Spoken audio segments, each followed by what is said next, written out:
Boa tarde. Mais um serviço realizado pela Stop Car Veículo. Esse é um Gol G6 2013, 2014. Esse carro dele é 100% básico. Ele só tem direção e ar-condicionado. O volante e o som foi feita a instalação. Ele era aquele volantinho simples. Foi trocado o volante completo com airbag e instalado o som. Ele tinha um som da Pioneer, foi trocado pelo modelo original. Eu vou estar fazendo para vocês a demonstração como que ficou. Tá meio escuro, mas acho que dá para ter uma noção mais ou menos como é que tá.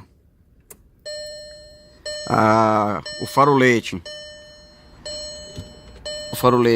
só quando a chave liga, igual ao original. Pode desligar aí. Pode desligar. Do volante, ele regula a claridade aqui do mesmo jeito, igual o de fábrica mesmo. O funcionamento dele fica igual 100% ao original de fábrica, 100% igual de fábrica. No airbag não tem corte algum em fio, fica tudo original, por ser uma coisa mais séria, por ser um item de segurança. Então eu mantenho ele todo no conexões, tudo original, não tem nada de gambiarra de fio emendado, de conector soldado, é tudo por conexão original. O som fica igual de fábrica, mesmo se você desligar a chave ele desliga, ligou a chave ele liga, a mesma coisa o volante, tá vendo?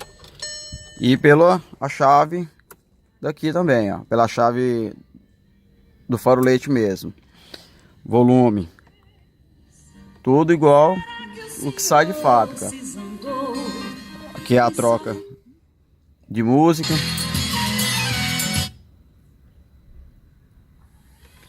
Quando ele tá, agora ele não está conectado no Bluetooth, então não tem como mostrar. Nesse volante que é o do Golf MK7, que é o modelo mais novo, Golf, Amarok, Fox, quando ele está conectado no Bluetooth, aí o lado de cá também funciona, mas aí para o lado de cá funcionar, eu preciso, o som do carro original tem que estar conectado no telefone. Quando não está conectado, aí lá de cá só fica as luzes. Por qual motivo?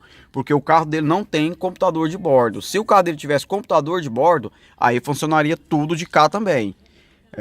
O computador de bordo ele vai vir instalar outra hora, não quer instalar agora, tá ok?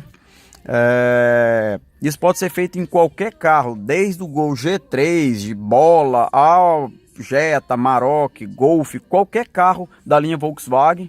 Alguém tiver interesse, é só entrar em contato comigo. Eu tô no Facebook como Stop Car Veículo, e no YouTube como Adalberto Guiliani.